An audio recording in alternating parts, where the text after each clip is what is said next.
Netanyahu के plan के पीछे ग्रेटर इजराइल का वो बड़ा एजेंडा था जिसकी राह में ईरान एक सबसे बड़ी दीवार बनकर खड़ा था।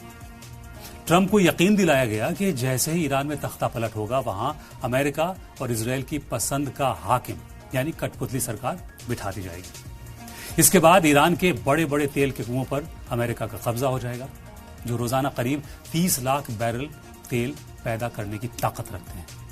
इजराइल ने ट्रंप के सामने ये तस्वीर रखी थी कि ईरान को घुटनों पर लाते ही रूस और चीन का जो असर मिडल ईस्ट में बढ़ रहा है वो हमेशा के लिए खत्म हो जाएगा और पूरा इलाका सिर्फ वॉशिंगटन के इशारों पर नाचेगा।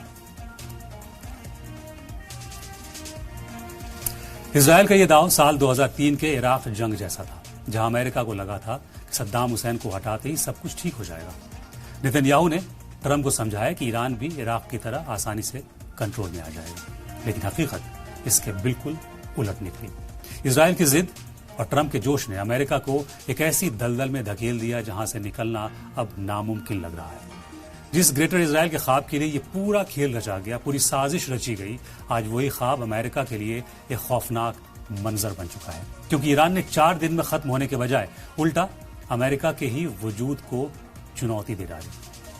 नेतन्याहू ने दावा किया था और वादा भी किया था कि ईरान की मिसाइलें इजराइल और अमेरिकी ढाल के आगे टिक नहीं पाएंगी, लेकिन हकीकत में ईरान ने अपने मिसाइल स्टॉक का सिर्फ 20% हिस्सा इस्तेमाल करके मिडल ईस्ट में अमेरिका के डिफेंस घेरे को तार तार कर दिया। इजराइल ने अमेरिका को एक ऐसी जंग में झोंक दिया जिसके खत्म होने की सूरत दूर तक नजर नहीं आती।